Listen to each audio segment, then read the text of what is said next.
Hello everybody. So today I'm going to read you one of my favourite books. It's called Zagazoo and it's by an author called Quentin Blake. Now you might know Quentin Blake because he illustrates for the writer Roald Dahl. So here's one of his illustrations in the book George's Marvellous Medicine. Here's one of his illustrations in another one of my favourite books actually called Revolting Rhymes. But today, he is the author. It says his name at the top, so he's the author of this book. Now, I used to read this book to some children that I taught for a long, long time. I've read it loads and loads of times to children. But recently, I understand the meaning of the book a little bit more. Because recently, I've had a little baby, like that little baby there, with my wife. And it says on the back of this book that the day the postman brought the strange-looking parcel to George and Bella's, things started to change, and change, and change. In fact, nothing was the same again. And I've noticed that recently. That in my house, nothing is the same again. Let's begin. Once upon a time, there was a happy couple. Their names were George and Bella. They spent their days making model aeroplanes, dusting, eating strawberries and vanilla ice cream. And one day, the postman brought them a strange-looking parcel. We know what's inside that parcel, don't we? It says they wanted to unwrap it together. Inside the parcel was a little pink creature, as pretty as can be. On it was a label which said, "Its name is Zagazoo."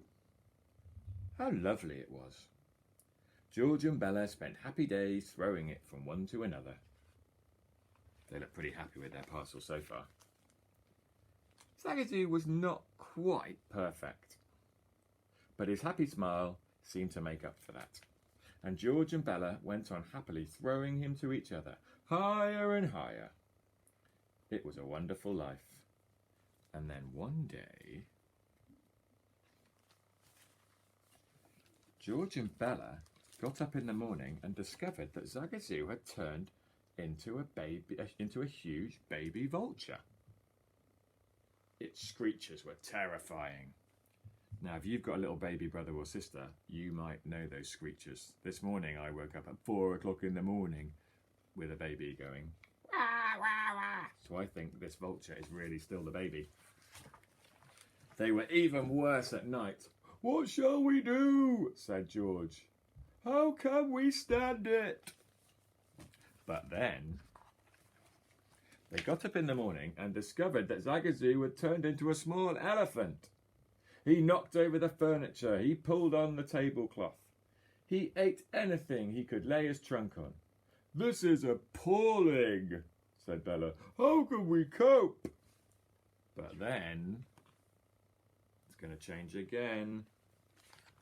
One morning they got up and discovered that Zagazoo had changed into a warthog. He rolled about in anything that looked like mud, and he ran about the house with it. "This is dreadful," said George. "There's just no end to it." Do you know anybody that a bit like that? Maybe you're a bit like that. Do you get covered in mud when you go to the park and then run around the house and your mum and dad have to run around tidying you up? But then they got up one morning and discovered that Zagazoo had changed into a small bad-tempered dragon. He'd scorched the carpet. He set light to the cardigan of an old lady who had just come to sell raffle tickets. "This is terrible," said Bella. In no time he's going to burn the house down." But then they got up one morning and discovered that Zagazoo had changed into a bat that hung on the curtains and wailed. And then the next day, he was a warthog again. And then some days he was an elephant. And some days he was a bad-tempered dragon. "This is driving us to distraction," said Bella. "If only he'd stay one thing." Which one of those things are you, do you think? Bad-tempered dragon, sometimes. An elephant that knocks over things sometimes. One morning they got up and Zagazoo had changed into a strange, hairy creature. "Oh no," said Bella. "I preferred the elephant." "Or even the warthog," said George. I think this monster, the little baby, starting to grow up now into a teenager and getting a little bit hairy. Every day the creature went on getting bigger and hairier, stranger and stranger. Suppose it never stops, said Bella. It doesn't bear thinking about, said George. It's turning my hair grey already. What will become of us? But then, one morning, George and Bella got up and discovered that Zagazoo had changed into a young man with perfect manners. A bit like me there.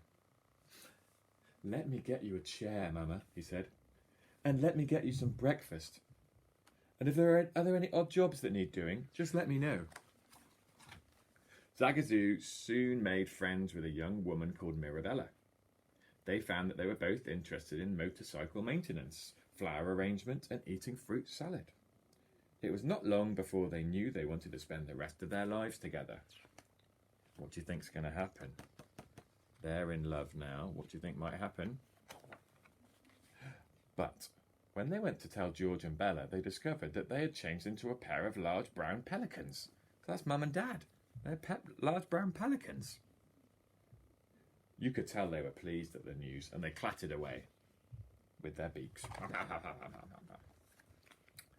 Isn't life amazing? So they've grown up now, and that's the Mum and Dad. So I wanted to read you that book because it's one of my favourite books, like I said, but also because our value this week is being thankful.